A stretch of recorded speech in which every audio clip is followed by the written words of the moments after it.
1491. Итак, электронная система управления двигателем сообщает нам, что для просмотра нажмите клавишу Enter. Идет опрос блока управления. И вот мы видим ошибка под номером 491. И если посмотреть журнал ошибок, перечень ошибок, то ошибка под номером 491 это ошибка клапана EGR. В клапане EGR такая ошибка воспринимается как обрыв цепи управления клапаном EGR. Я не думаю, что там есть какой-то обрыв, а скорее всего это заклинивание штока клапана EGR.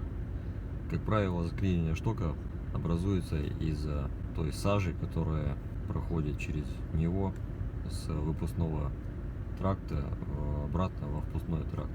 Происходит отложение этой сажи, коксуется, прессуется, и в итоге шток уходит с затруднением.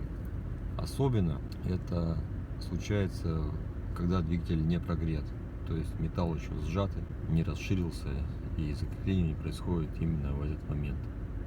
Потом, когда двигатель прогревается, этот эффект исчезает.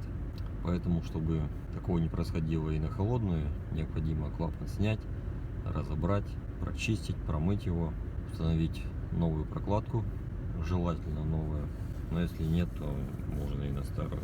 Хотя не рекомендуется установить его и проверить результат, будет ли появляться эта ошибка или нет.